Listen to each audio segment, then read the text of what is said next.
Hello there! Tonight the journey takes us to the glittering world of French nobility, to a realm of silks and powdered wigs, of grand châteaux and elaborate titles, where from the outside everything appeared magnificent and enviable, but where the reality was far more complicated, far more burdensome, far more financially devastating than most people today realise.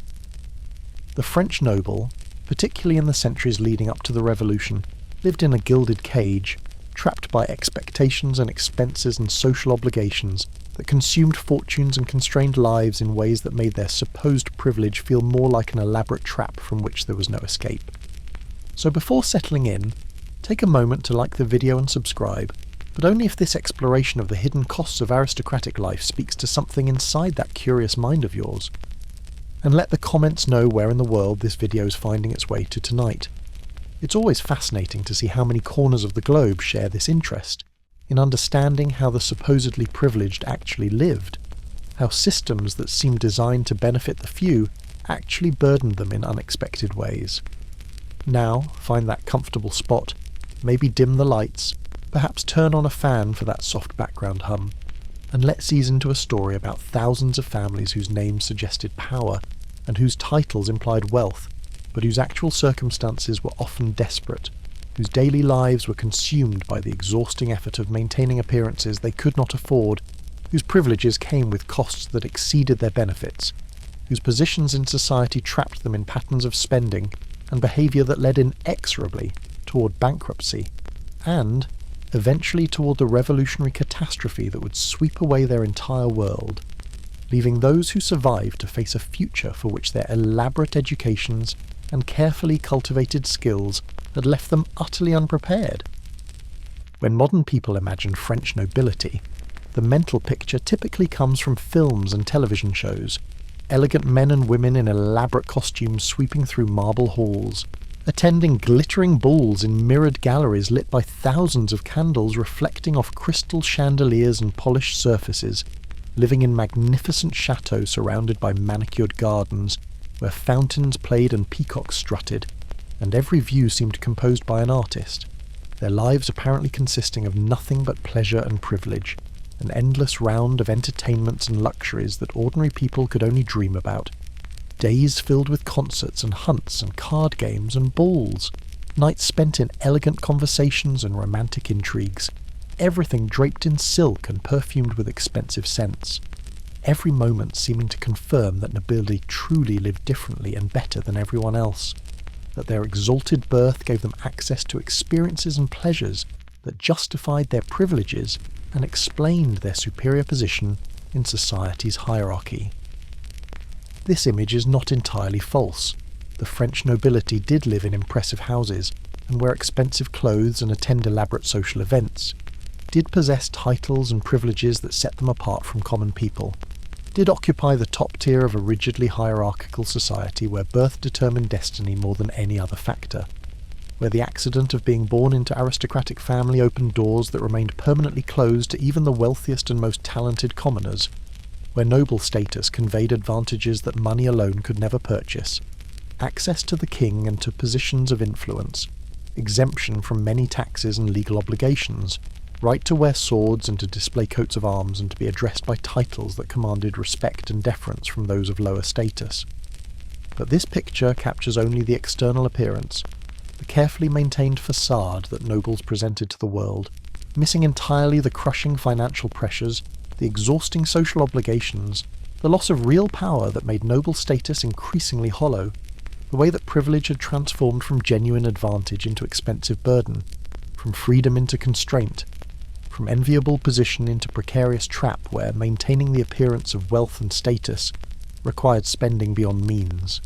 where keeping up with social expectations meant accumulating debts that could never be repaid, where the requirements of noble life consumed resources faster than noble estates could generate them,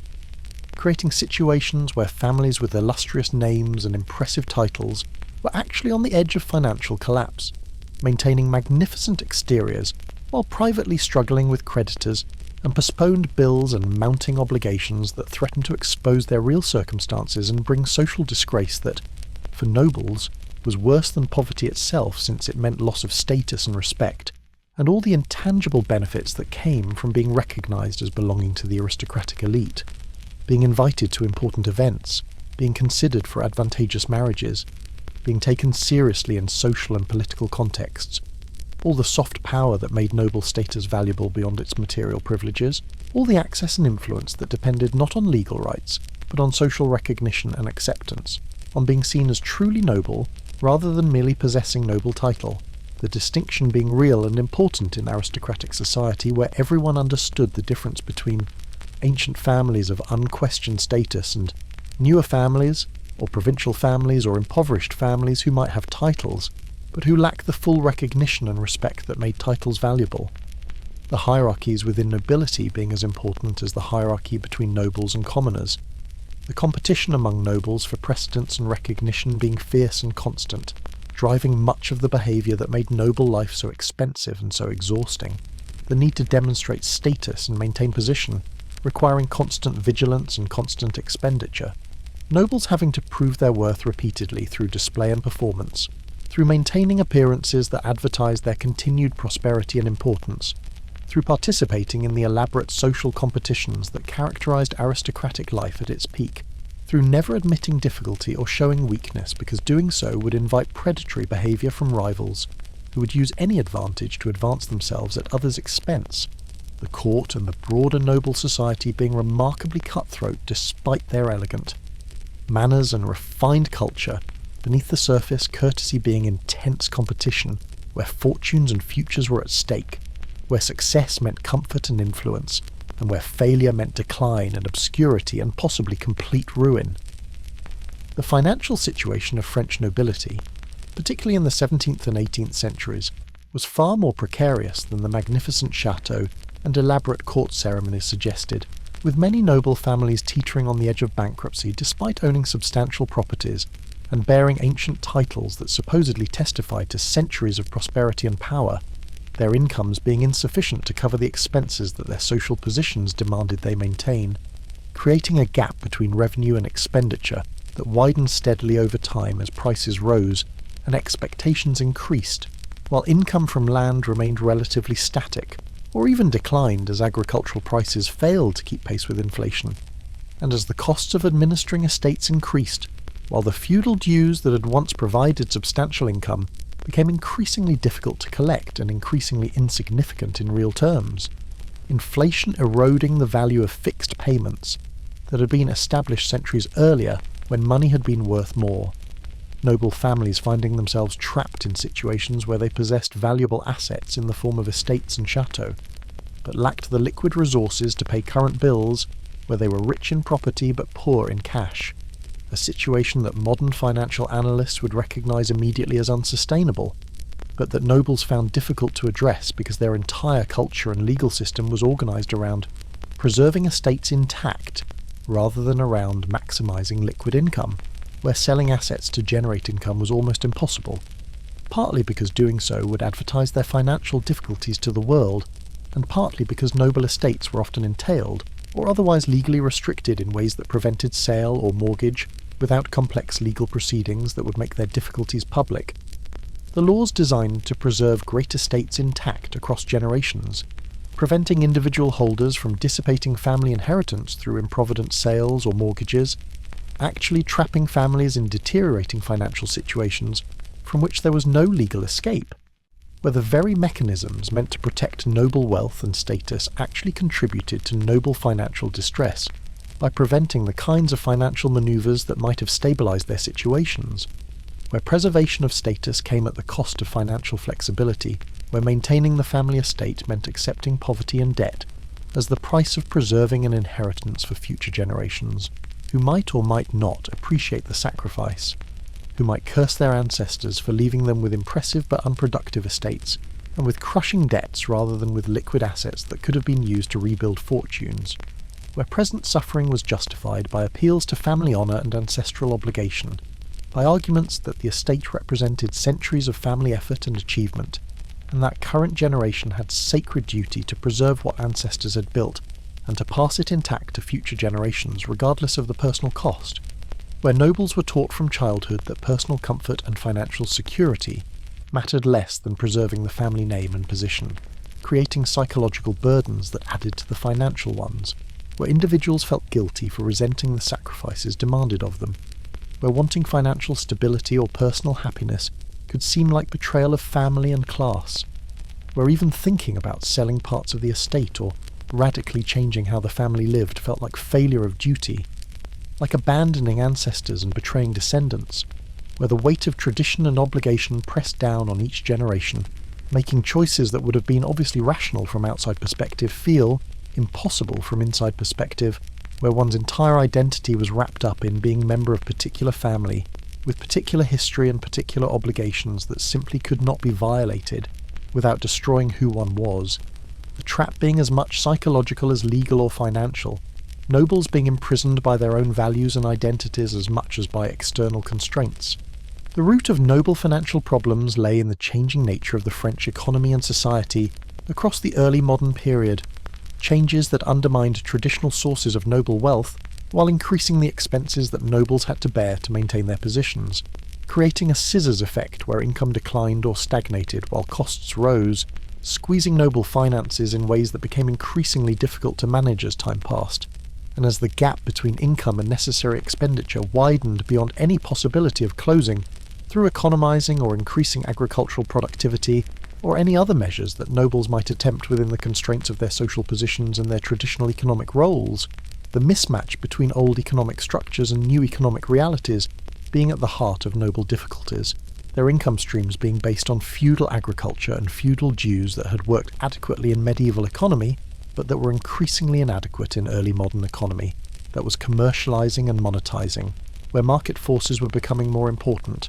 and where the fixed payments and feudal obligations that nobles depended on were being eroded by inflation and by changing social relationships that made peasants less willing to provide labour services and more resistant to seigneurial demands, where nobles found themselves trying to extract income from rural economy using medieval tools and medieval assumptions in a world that was no longer medieval, where the gap between their methods and economic reality meant they were consistently disappointed in their returns, consistently finding that their estates generated less income than they expected or needed, consistently facing situations where the magnificent inheritance their ancestors had built was producing insufficient income to maintain it properly, the châteaux requiring constant repairs that consumed whatever surplus the estates generated, leaving nothing for the family's living expenses or for the social obligations that noble status imposed, where estates became burdens rather than benefits, expensive to maintain and unable to provide adequate income, consuming resources rather than generating them, turning what should have been valuable assets into liabilities that dragged families toward bankruptcy, the irony being bitter, families that owned vast properties being unable to afford to live in the houses that sat at the centre of those properties, having to close off sections of Châteaux because they could not afford to heat them or maintain them, living in increasingly cramped and uncomfortable circumstances despite nominally owning hundreds of rooms, their poverty being concealed by their vast properties, but being real nonetheless, being as genuine as the poverty of families that owned nothing, but being more complicated and in some ways more psychologically difficult because it involved being surrounded by symbols of wealth while actually being poor, living in museums of past glory while experiencing present deprivation. The contrast between past and present being constant reminder of decline, of failure to maintain what ancestors had built, of falling short of the standards and expectations that family history imposed. Noble income derived primarily from land, from rents paid by peasant farmers who worked noble estates, cultivating fields and producing crops that nominally belonged to the noble landowner, though in practice the division of the harvest between landowner and farmer was governed by complex customary arrangements that varied by region, and that often gave the farmer more security and more benefit than might be supposed from abstract principle that noble owned the land.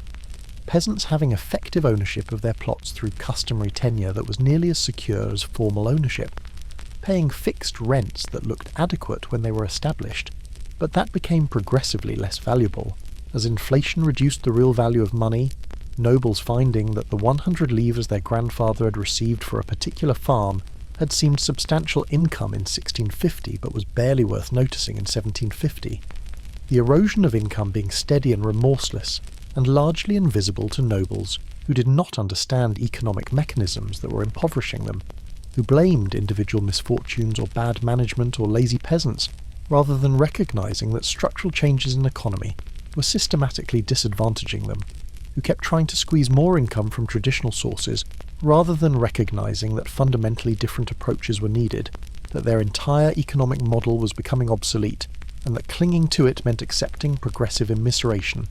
But recognising this would have required knowledge and perspective that most nobles lacked.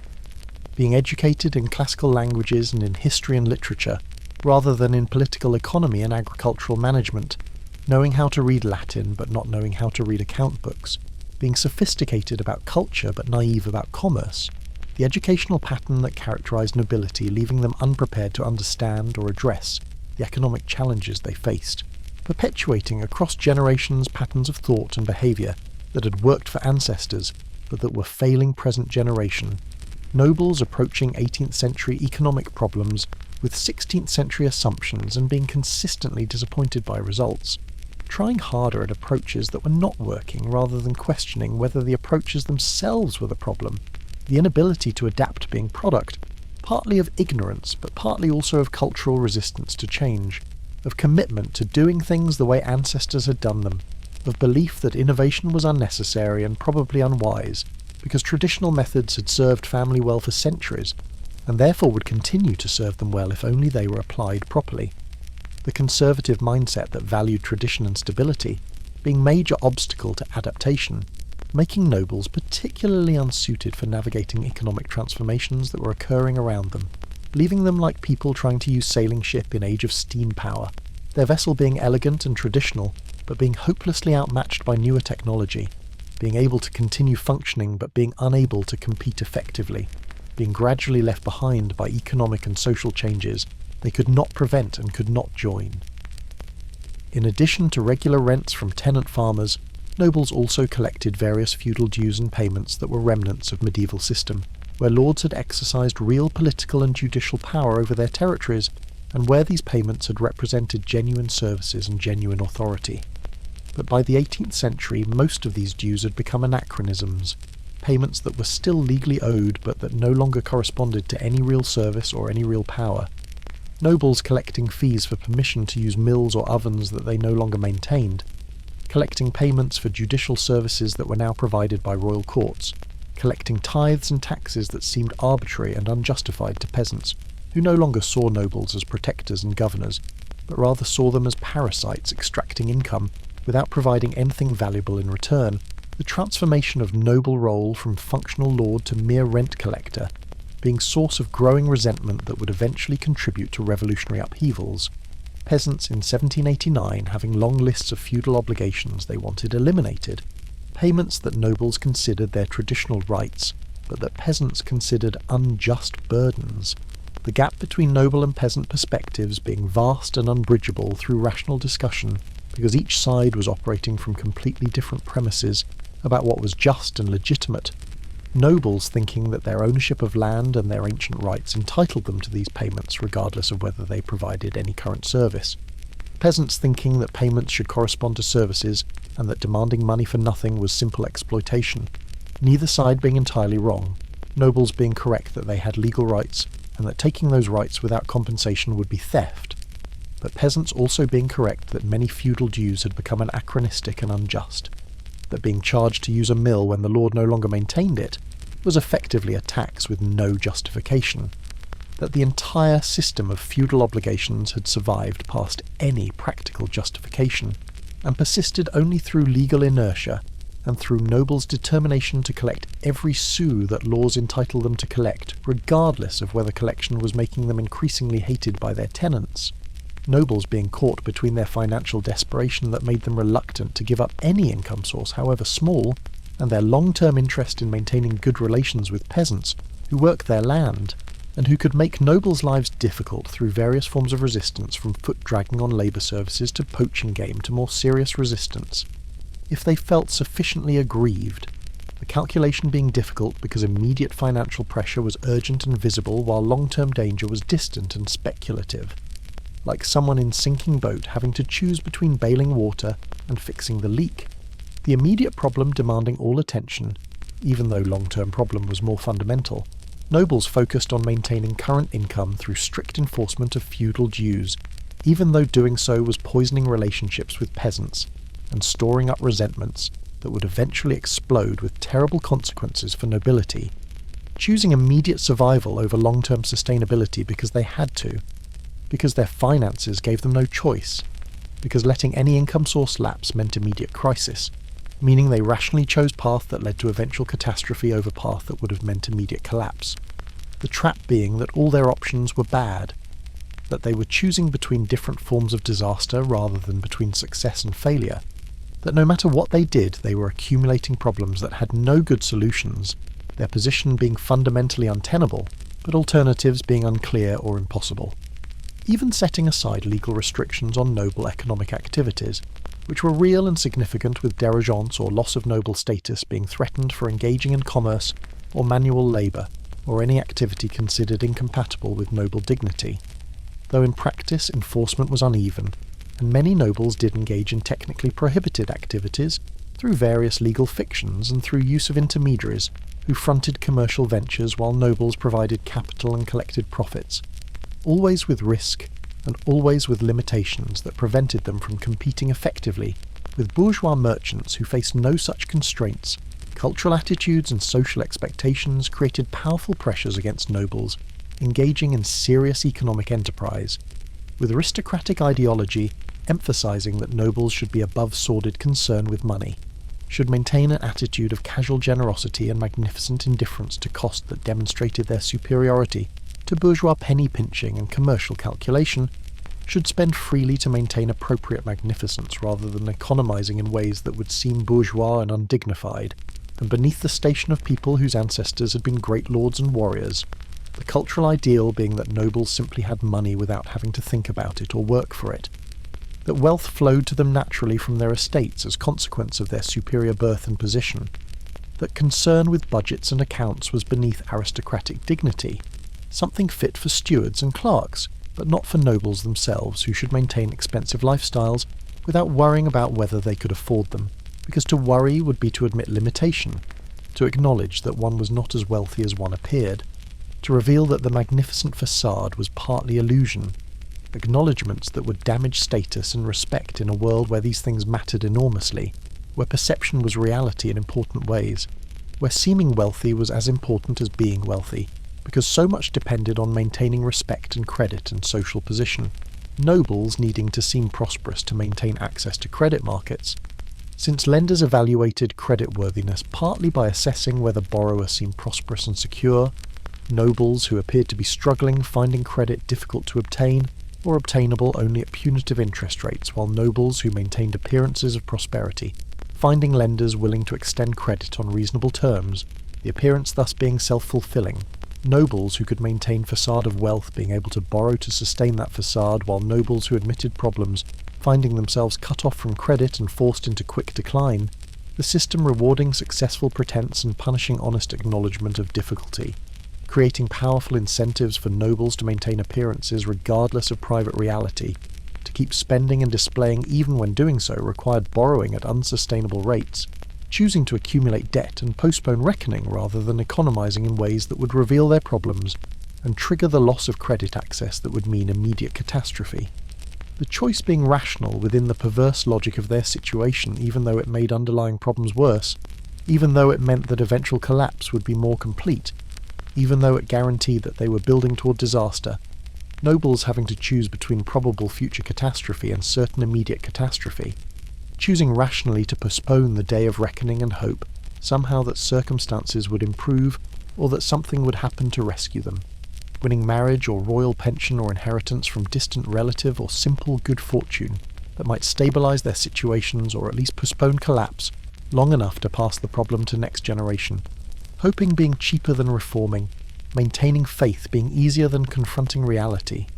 denial being psychologically necessary when reality was too grim to face,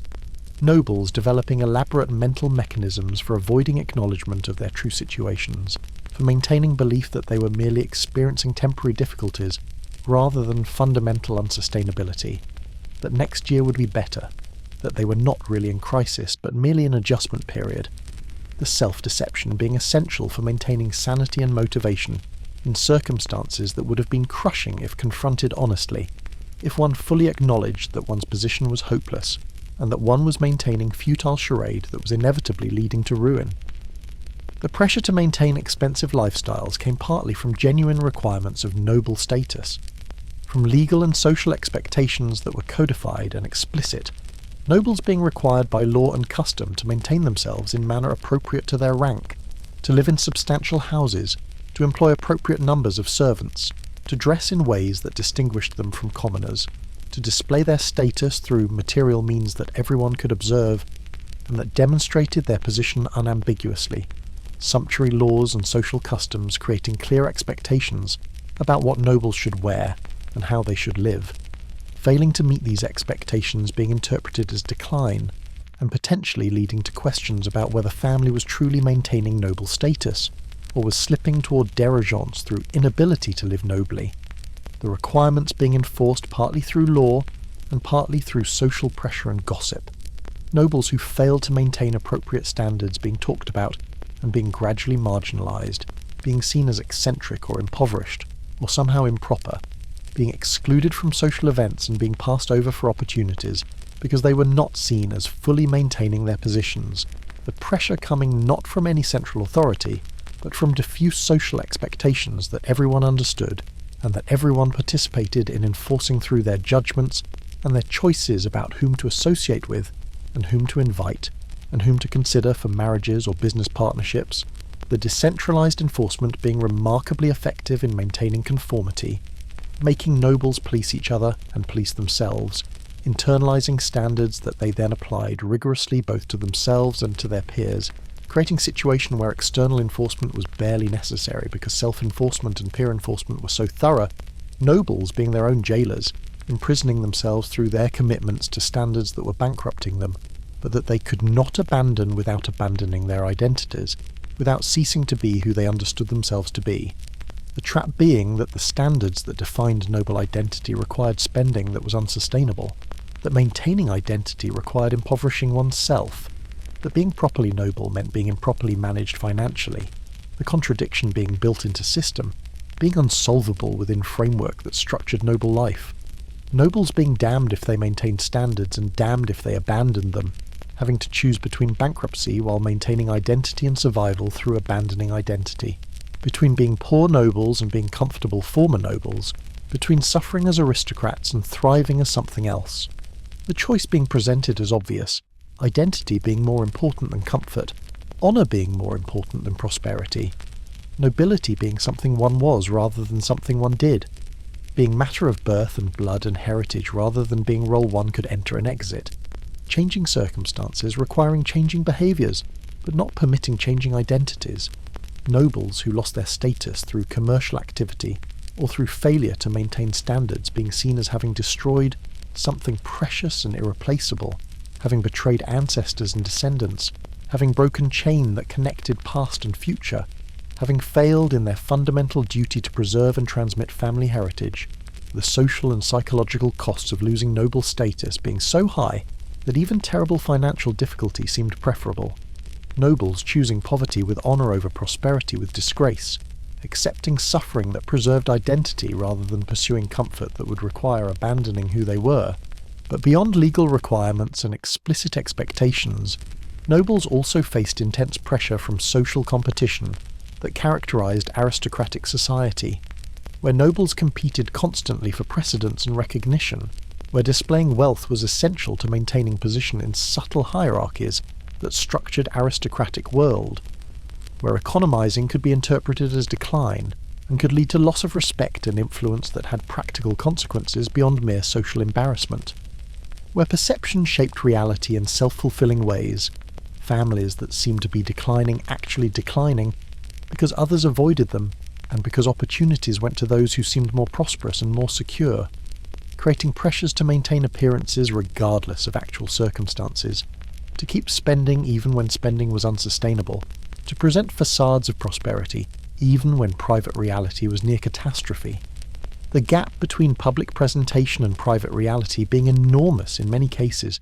families that seemed wealthy and secure actually being deeply in debt and constantly scrambling to meet obligations, postponing creditors and juggling payments, and hoping desperately that no one would examine their finances too closely, because scrutiny would reveal that appearance was largely illusion,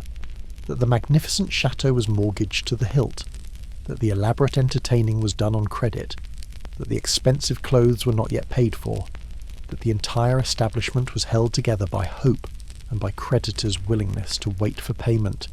Creditors who waited partly because they believed in noble assets, and partly because they knew that pressing too hard would drive noble families into formal bankruptcy, which would benefit no one.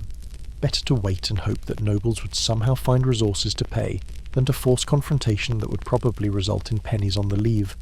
Better to maintain fiction of noble prosperity than to force acknowledgement of noble poverty, because acknowledgement would mean accepting losses, while fiction maintained hope of eventual full payment. The conspiracy of pretense being maintained by both nobles and their creditors, both sides having interest in preserving illusion, both sides cooperating in game that everyone knew was somewhat fictional, but that everyone agreed to treat as real, because treating it as real served everyone's interests better than acknowledging truth. The social construction of reality being remarkably robust. Nobles who were secretly bankrupt maintaining positions as pillars of society, attending functions and making displays and being treated as prosperous despite private knowledge among some observers that their prosperity was largely imagined. The community agreeing to suspend disbelief because acknowledging bankruptcies would destabilize entire social network, would call into question other nobles' positions, would reveal that noble prosperity was often more performance than reality, would undermine the whole edifice that made aristocratic society function. Better for everyone to maintain collective fiction than to face implications of acknowledging how precarious many noble positions really were. The conspiracy of silence being maintained through mutual interest and through shared understanding that exposing truth would benefit no one while maintaining illusion could potentially benefit everyone, allowing individual families to maintain hopes of recovery while preventing general panic that might spread from family to family if failures began being acknowledged openly, the system being sustained through elaborate web of mutual deception and mutual support, creditors extending credit because they believed or hoped they would eventually be paid, nobles accepting credit because they hoped or believed their circumstances would improve, both sides maintaining fiction because truth was too unpalatable and too dangerous to confront directly. The obligations and expectations that came with noble status were numerous and expensive, touching every aspect of life from clothing to housing to social activities to family ceremonies, each requirement consuming resources and contributing to the financial pressures that made noble life so burdensome for those who lacked truly vast fortunes, which meant most nobles, since even great families often struggled financially, given the scale of expenditure expected of them. The middle-rank nobles who formed the bulk of the aristocracy being particularly squeezed, having to maintain standards appropriate to ancient lineages while lacking the enormous estates and royal pensions that made such maintenance possible for the highest nobility, middle-rank families watching their betters at court and trying to imitate their magnificence despite having fraction of their resources, the temptation to overspend being overwhelming when one was constantly surrounded by others who were spending lavishly, when social success depended on keeping up with one's peers, when falling behind meant social death that had real practical consequences in a world where networks and connections were essential for opportunities and for maintaining position, nobles needing to demonstrate their continued prosperity and importance through display that was expensive but that seemed necessary for maintaining the relationships and the reputation that made noble status valuable beyond its formal privileges. The calculus being that spending on display was investment in social capital that would generate returns through favourable marriages, and through appointments, and through all the opportunities that came from being well connected and well regarded. But the investment often failing to generate expected returns, nobles discovering that spending lavishly did not guarantee corresponding success, that many families spent themselves into poverty without achieving the social success that was supposed to justify the spending, that the competition was fierce and that most competitors lost even as they paid dearly to compete. Only a few families at the very top reaping most of the rewards while everyone else simply consumed their resources in futile competition, the system being rather like lottery where everyone paid to play, but where prizes went to tiny minority, most players losing their investments without any compensation, but continued playing because not playing meant certain irrelevance while playing offered at least possibility of success. Slim chance being better than no chance, ruinous competition being preferable to dignified obscurity, nobles choosing to compete and to spend even when odds were poor because alternatives seemed worse, because accepting marginality without struggle felt like betrayal of family heritage and personal duty,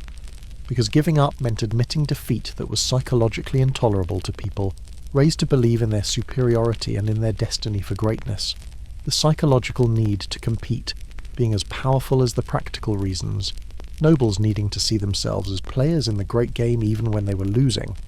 needing to maintain self-image as important people with chances for success, rather than acknowledging that their positions were marginal and their prospects were poor, the self-deception being necessary for maintaining motivation and for preserving sense of dignity and purpose, without which life would have seemed pointless and unbearable, nobles needing to believe that their sacrifices and struggles were meaningful, that they were not simply wasting their lives and their resources in futile efforts, that their commitments to noble identity and to family honour were serving some genuine purpose beyond simply preserving traditions that had become obsolete and sustaining expectations that had become unrealistic, the meaning-making being essential for psychological survival, for maintaining sanity in situations that were objectively quite grim and quite hopeless for most families who were trapped in a system that was gradually crushing them. Clothing for nobles had to be elaborate and expensive, made from fine materials like silk and velvet that were imported and costly, decorated with lace and embroidery that required enormous skilled labour to produce, incorporating jewels and precious metals in buttons and buckles and ornaments that displayed wealth directly through precious materials, changed frequently to keep up with fashion that evolved rapidly, and that made last season's styles appear dated and embarrassing to wear in company, where everyone noticed what everyone else was wearing, and where appearing in outdated fashions or in same garments repeatedly would be remarked upon negatively, would suggest poverty and inability to afford appropriate wardrobe, nobles needing multiple sets of clothing for different occasions and different seasons, having entirely different wardrobes for winter and summer, for court and for country, for formal occasions and for informal gatherings, each wardrobe having to be extensive enough to provide variety, formal court dress being particularly expensive with its elaborate embroidery that could take months to complete, and that represented major financial investment with its use of the finest silks and velvets and its incorporation of lace that was itself expensive enough that some families owned lace and rented it out to others,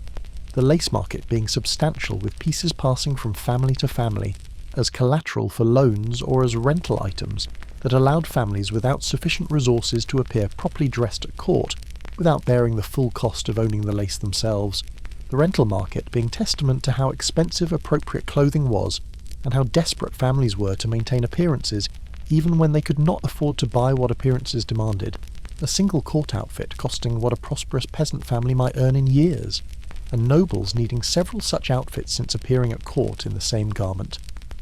Repeatedly would be noted and remarked upon, would suggest inability to afford proper variety, would damage reputation and standing in a world where such things mattered enormously, where being talked about negatively could affect everything from marriage prospects to creditworthiness, to social invitations to political opportunities, the pressure to maintain elaborate wardrobes being intense, especially for those who spent time at Versailles or other royal residences where the court gathered and where the competition for attention and favour was fierce, where appearance mattered enormously, where being well-dressed and fashionable was important for maintaining position and influence, where falling behind in the fashion competition meant losing respect and opportunities, where nobles felt compelled to spend on clothing far beyond their means because the alternative was accepting irrelevance and decline, watching helplessly as others advanced while they were left behind, being forgotten and overlooked because they did not present themselves appropriately, being dismissed as impoverished provincials even if their bloodlines were as ancient as anyone's, ancestry counting for less than appearance in competitive environment of court, where hundreds of nobles jostled for attention, and where making positive impression required every possible advantage, proper dress being basic requirement for even being noticed, for even having chance to demonstrate wit or charm or intelligence, or any other quality that might win favour, improper dress being immediate disqualification that meant one would be ignored regardless of other virtues. the harsh reality being that appearance mattered more than substance, in a world organised around spectacle and performance, where everything was judged by surfaces because surfaces were all that anyone had time to observe in crowded environments, where hundreds of people competed for attention from a small number of truly influential individuals. The filtering mechanism being crude but being effective in context. Nobles who could afford to dress properly demonstrating at minimum that they had resources and connections, demonstrating that they were players worth paying attention to rather than marginal figures who could safely be ignored, the clothing itself being uncomfortable and impractical, elaborate wigs being hot and heavy and itchy, tight shoes deforming feet, and making walking difficult restrictive garments, preventing free movement, and making even simple physical activities challenging. The elaborate fashions being designed entirely for appearance, rather than for comfort or function, being meant to be looked at rather than to be lived in, nobles being literally trapped inside their elaborate costumes, unable to move freely or engage in physical activity,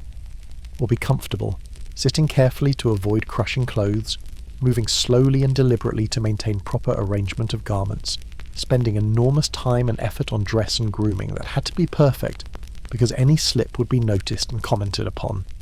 their bodies being constrained by the requirements of appearance, being subordinated to the demands of status presentation, being instruments for displaying wealth and rank, rather than being allowed to exist comfortably, the discomfort being accepted as normal, as simply part of being noble, as the price of appearing appropriately dignified and properly situated in the social hierarchy, nobles learning from childhood to endure physical discomfort for the sake of proper appearance, being taught that comfort was less important than dignity, that personal ease mattered less than making proper impression, the training being thorough and being largely successful, most nobles accepting without conscious thought the many discomforts that their elaborate clothing imposed, thinking of pinching shoes and scratching wigs and restricting corsets as simply how one dressed, as necessary inconveniences that accompanied proper presentation, rarely questioning whether the costs in comfort and in money were really justified by the benefits in status and respect, the questioning being almost unthinkable because it would have required stepping outside the entire framework that structured noble identity, that defined what it meant to be properly noble, that made certain practices and standards seem natural and necessary when they were actually culturally specific and historically contingent, nobles being so thoroughly socialised into aristocratic culture that most were incapable of seeing it as outsiders might see it, of recognising how arbitrary and how burdensome many of its requirements really were. The fish not seeing the water it swam in, nobles not seeing the culture that surrounded and constrained them, accepting as natural and inevitable patterns of behaviour and expectation that were actually choices that could have been different, that were maintained partly through habit and partly through vested interests, and partly through the enormous difficulty of coordinating change across entire social class, change requiring collective action that was nearly impossible to organise, individuals who tried to resist expectations being punished socially while accomplishing nothing, being seen as eccentric or as failures rather than as reformers, their examples discouraging others from attempting similar resistance, the system being self-maintaining through its ability to marginalise and punish deviation, making conformity the only practical option for individuals, even when almost everyone might have preferred different arrangements if they could have been achieved collectively. The tragedy of the commons playing out in social sphere, everyone being trapped in patterns that benefited no one but that continued because no individual could escape without being punished for trying. Housing presented another enormous expense that consumed resources relentlessly, while providing decreasing utility, nobles being expected to maintain establishments appropriate to their rank, which meant large houses or châteaux with extensive grounds, structures that were themselves works of art and architecture, designed to impress and to demonstrate the family's wealth and taste and historical importance, the buildings being simultaneously homes and monuments and museums, being places to live but also being physical embodiments of family history and aspirations, every room and every decorative element telling some part of the family story, portraits of ancestors lining walls, coats of arms displayed prominently, furniture and decorations accumulated over generations, the Châteaux being material representation of lineage, being proof of family's longevity and importance, being obligation that current generation had received from past and that they were required to preserve for future, structures that required constant maintenance and repair, just to prevent deterioration, roofs that leaked and had to be fixed, foundations that settled and had to be reinforced, walls that cracked and needed attention, floors that warped and required replacement, the maintenance being never-ending and being expensive, requiring skilled craftsmen and expensive materials, consuming significant portion of family income just to keep building in decent condition without any improvements or expansions, just preventing decline requiring major investment, actually improving or modernising being far beyond most families' resources, many nobles living in chateaux that were increasingly outdated and uncomfortable, lacking modern conveniences that wealthy bourgeois enjoyed in their townhouses, being draughty and cold and difficult to heat, having inadequate lighting and insufficient water supply, and primitive sanitation, being impressive from outside but being quite uncomfortable inside, the gap between appearance and comfort being substantial, nobles often preferring to spend time in smaller, more comfortable spaces while maintaining the great chateau for social occasions and for receiving visitors, the building being more important for its symbolic value than for its practical utility, being essential for family dignity, even when it was personally inconvenient, families being psychologically unable to abandon chateaux even when maintaining them was bankrupting them, because the chateau was the family, was the physical manifestation of everything they were and everything they represented. Losing it would be like losing their identities, would mean they were no longer the family who owned that chateau, would mean they had failed at their basic duty to preserve what ancestors had built. The shame being intolerable, nobles accepting terrible poverty and terrible debt, rather than even considering sale of ancestral seat, choosing to live in want while sitting on valuable property that could have solved their financial problems if they had been willing to sell. But the selling being psychologically impossible, being unthinkable, being something that was simply not an option no matter how desperate circumstances became, families preferring to watch chateaux deteriorate slowly rather than making painful decision to sell and move into more appropriate housing, the pride and the economic irrationality being intertwined, nobles being trapped by their own values, by their commitment to preserving family patrimony, even when that preservation was making them miserable, even when outsiders could see clearly that they would be better off selling and starting fresh, but outsiders' perspectives being irrelevant because they did not understand what these buildings meant, did not feel the weight of hundreds of years of family history pressing down, did not have dead ancestors whose memories demanded that their life's work be preserved, did not have living relatives whose expectations required maintaining family seat, regardless of personal cost, the pressure being internal and external simultaneously, coming from nobles' own consciences and from social expectations, making change impossible, locking families into patterns that were clearly unsustainable, but that they could not escape, chateaux becoming financial millstones that dragged families toward bankruptcy, while remaining essential to family identity, being simultaneously the family's greatest asset and their greatest liability, being source of pride and source of misery, being both blessing and curse, being the inescapable inheritance that structured and constrained everything else. The large house that had once demonstrated prosperity, now demonstrating mainly the family's inability to adapt to changed. Circumstances to make pragmatic decisions that would have improved their situation, to choose comfortable survival over impoverished dignity.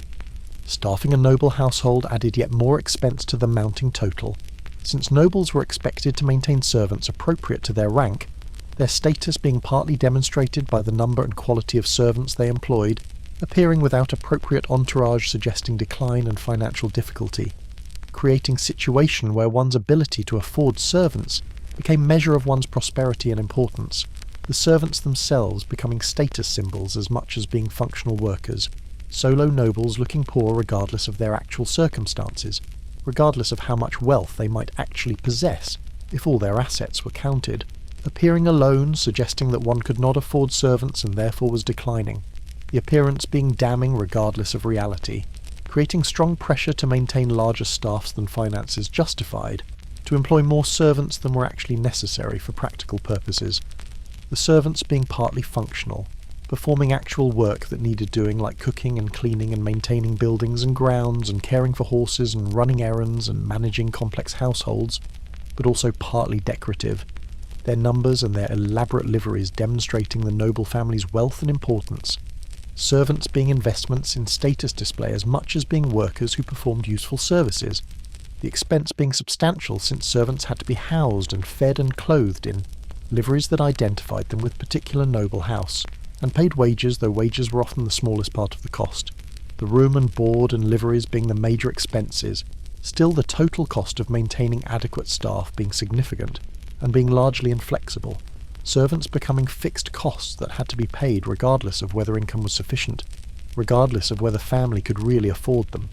Dismissing servants being difficult both practically, because nobles genuinely needed help managing their large houses and complex lives, and socially, because reducing staff advertised financial problems and suggested decline, creating situations where nobles maintained servants they could not really afford because the alternative was worse, was acknowledging difficulty publicly, was accepting status reduction that might have cascading effects, making credit harder to obtain because lenders would see staff reduction as signal of financial distress, making marriages harder to arrange because families with children to marry off would avoid connecting with families that appeared to be declining, making opportunities more limited because invitations and considerations went to families that seemed prosperous and secure, rather than to families that seemed troubled. The costs of economizing being higher than the costs of continuing to spend, at least in noble calculation, at least given the priorities and values that aristocratic culture emphasized, where honour and reputation mattered more than financial security, where dying in debt but maintaining dignity was preferable to living within means, but losing respect, where what others thought mattered more than personal comfort or financial prudence, the priorities seeming insane from bourgeois commercial perspectives, but making sense within aristocratic culture that valued different things and that measured success differently, that cared about lineage and honour and proper performance of noble roles more than about accumulating wealth or achieving financial security, where money was means rather than end, where the purpose of wealth was to support appropriate noble lifestyle rather than to be preserved or increased, where spending freely was virtue that demonstrated proper aristocratic generosity and indifference to commercial calculation, while economizing was vice that suggested bourgeois mentality and insufficient commitment to noble values, the values being inverted from commercial values in ways that made nobles seem spendthrift and foolish to bourgeois observers who did not understand aristocratic logic, who judged noble behaviour by inappropriate standards, who failed to recognize that nobles were operating according to different rules and pursuing different goals, thinking about social capital and status and honour, rather than thinking about financial capital and profit and loss, the different frameworks being almost incompatible, making genuine mutual understanding difficult. Bourgeois seeing nobles as improvident wastrels, while nobles saw bourgeois as grasping misers, each side judging the other by their own values and finding the other wanting, neither side recognizing that different value systems could be internally coherent, even if mutually incompatible nobles and bourgeois being separated not just by legal status, but by fundamentally different worldviews and different assumptions about what mattered and what constituted success and what made life worth living. Though of course the fact that aristocratic values were internally coherent did not prevent them from producing financial disaster, from leading families toward bankruptcy, regardless of the cultural justifications offered for spending patterns that commercial calculation would recognize immediately as unsustainable. Logic and sustainability being separate questions, behaviour can make sense within cultural framework while still producing ruinous consequences, nobles being perfectly rational within their own value system while still making choices that impoverished them. The tragedy being not that they were stupid or irrational, but that they were trapped by their own values, that their commitments to honour and status and tradition required behaviours that destroyed them financially, that being properly noble meant being improperly managed economically, that the values that defined their identity were values that made financial security impossible, nobles being forced to choose between their values and their solvency, choosing values and accepting consequences, accepting poverty and debt as necessary costs of maintaining identity. The choice being understandable and even admirable in a way, showing commitment to something beyond material success, showing loyalty to tradition, and to family, and to class identity, even when loyalty was costly, but the consequences being real and being severe nonetheless, families being ruined not despite their virtues but because of them, being destroyed by their commitments to honour and tradition, their best qualities being the source of their downfall, the irony being bitter but being inescapable. The pressure to maintain large staffs was intensified by the expectation that nobles would be hospitable, would maintain open houses where visitors could arrive unannounced and expect to be fed and lodged appropriately, where extended visits from friends and relatives were normal and expected features of aristocratic life, where refusing hospitality or suggesting that guests were burdensome would be terrible breaches of aristocratic etiquette that would damage reputation severely and would mark one as inappropriately bourgeois in mentality, nobles being expected to be generous hosts regardless of whether they could afford the expense, visits from important guests being opportunities to demonstrate wealth and status, but also being enormous financial burdens, requiring that houses be properly staffed and supplied so that guests could be entertained in manner appropriate to their rank, that meals be elaborate and abundant, showing generosity through provision of fine foods and wines in quantities that demonstrated one was not counting costs, that entertainment be provided, whether through organising hunts or hosting balls or arranging musical performances or simply providing pleasant company and good conversation, that guests be made comfortable in ways appropriate to their status, given best rooms and finest linens and constant attention from servants, all requiring expenditures that strained resources of all but the wealthiest families, many nobles dreading visits from important guests even while being socially required to invite them and to seem delighted when they arrived, the hospitality being genuine in many cases, nobles truly enjoying company and valuing the relationships that visits maintained, the sociability being one of the genuine pleasures of aristocratic life, being one of the things that made the burdens bearable, the chance to see friends and to exchange news and to enjoy company of equals being important psychologically and emotionally, but the expenses being real regardless of the pleasure, the costs being unavoidable regardless of financial circumstances or emotional benefits, nobles finding themselves hosting visitors they could not afford to host properly, but whom they could not refuse without giving offence and damaging relationships that might be important for family interests, trapped between financial necessity and social obligation, usually choosing to meet social obligation and worrying about financial consequences later, postponing problems rather than risking immediate social disasters, the calculations making sense in the short term even when they made situations worse in the long term, being rational responses to immediate pressures even though they increased long-term vulnerabilities, the choice to maintain appearances rather than confessing difficulty being reasonable, given the high costs of admission, and the persistent hope that somehow circumstances would improve, that fortunes would recover, that the next harvest would be unusually good, or that favour at court would bring opportunities, or that marriages would inject new resources into families, or that inheritance from some unexpected quarter would arrive to rescue them. Hopes that sometimes were fulfilled, providing just enough reinforcement to keep hope alive, but that more often were disappointed, leaving families deeper in debt and further from security, nobles continuing these patterns for generations, each generation inheriting debt from previous generation, and adding to it and passing larger debt to next generation. The problems compounding across time like interest on unpaid loans, the situation of noble families worsening steadily even as they maintained external appearances of prosperity and stability, the decline being hidden from casual observation, but being real and being progressive, being postponed through various expedients but being inevitable, unless something dramatic changed the underlying dynamics, which rarely happened, most families continuing in the patterns they had established until either revolution or demographic accident or social transformation swept away the entire system within which they had been trapped, leaving survivors to face a new world where old debts were repudiated but where old advantages were also eliminated, where clean slate was provided but where nobles found themselves with no skills or resources appropriate for new circumstances, having to rebuild from nothing in society that no longer valued what they had to offer, their elaborate educations and their ancient lineages being worthless in world, organised on different principles,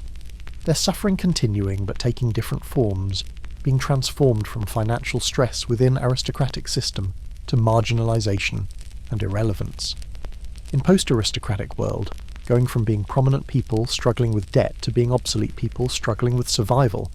the continuity of struggle across the revolutionary divide being notable,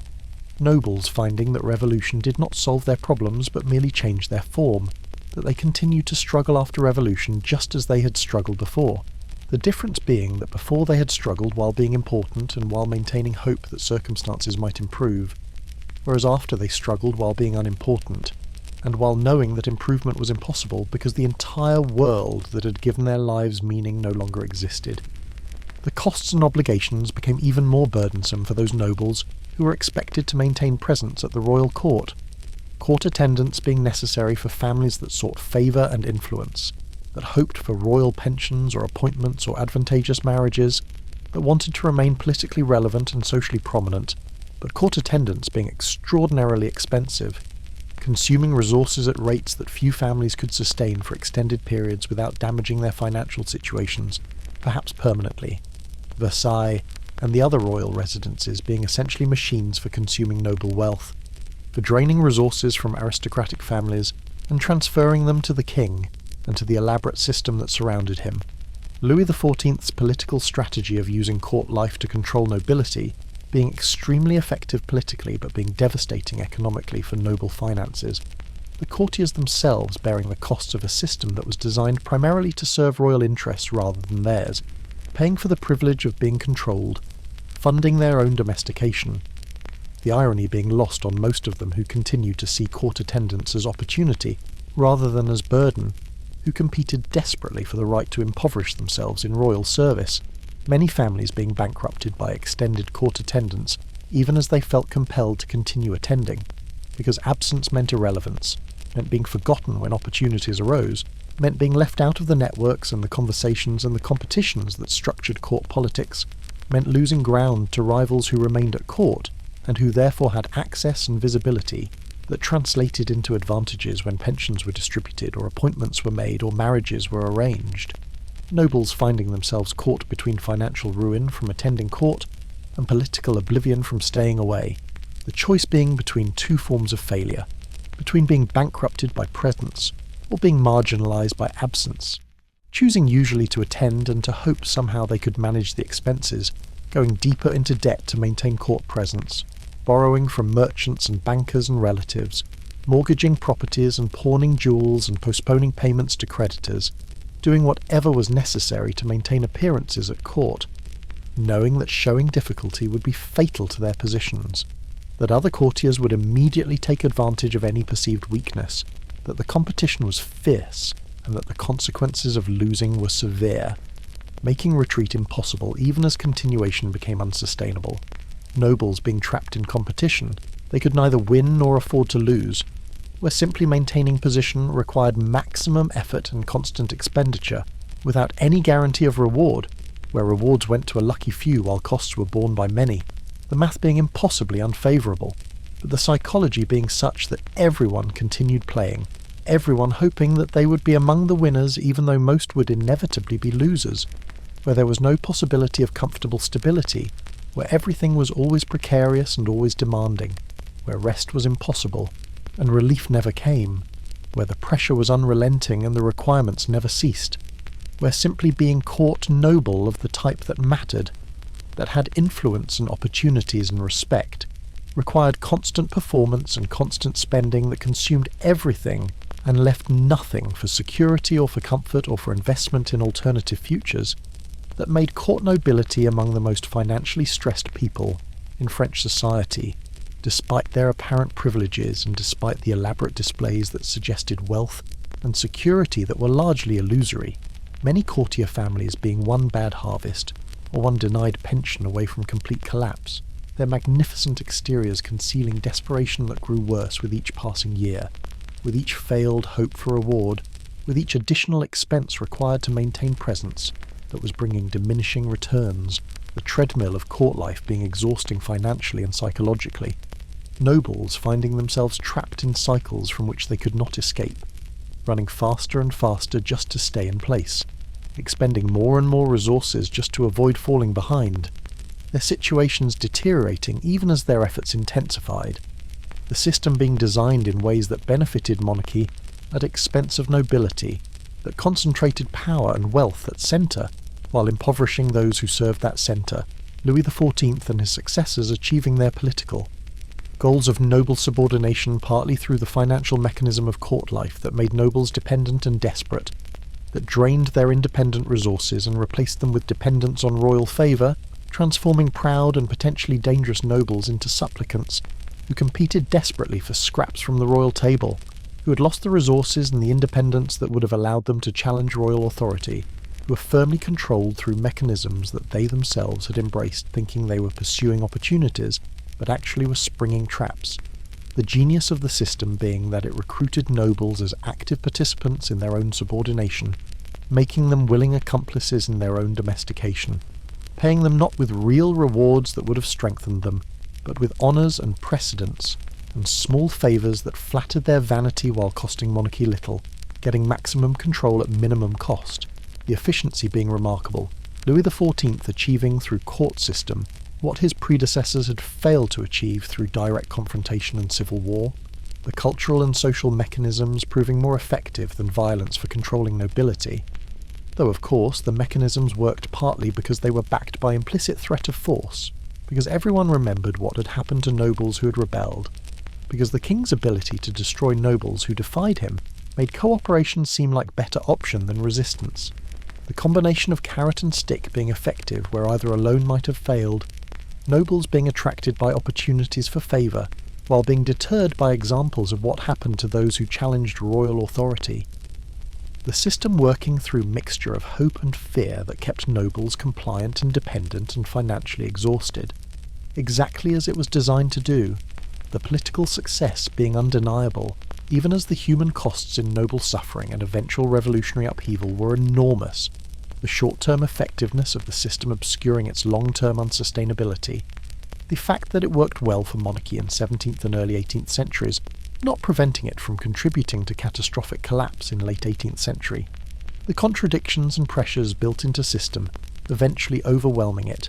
destroying not just the most problematic aspects, but the entire structure, nobles and monarchy both being swept away when revolution finally came. The common doom resulting partly from the very mechanisms that had earlier enabled royal control over nobility, the system consuming itself, destroying the foundations on which it rested, the debts and grievances and impossibilities accumulating until they could no longer be managed or postponed, until explosion became inevitable,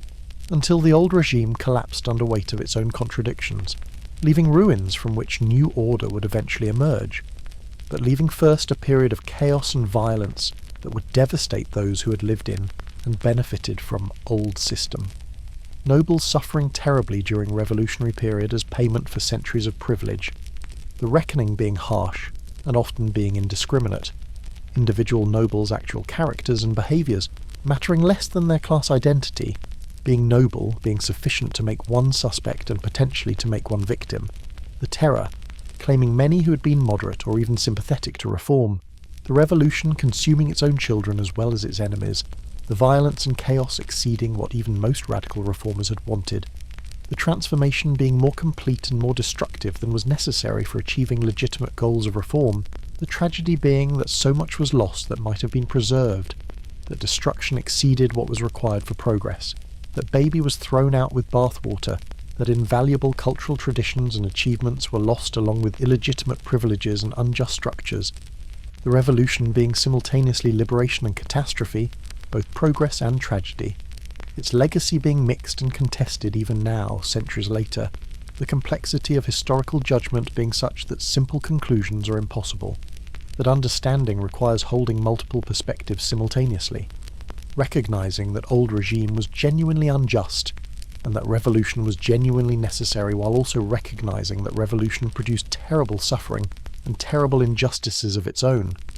that nobles were simultaneously privileged and oppressed, simultaneously powerful and powerless, simultaneously enviable and pitiable, that their suffering was both deserved consequence of their privileges, and genuine human tragedy deserving of empathy, the story of why being French noble was disaster, being ultimately story of human beings trapped in historical circumstances larger than themselves, making choices that seemed rational given their situations but that led to ruin,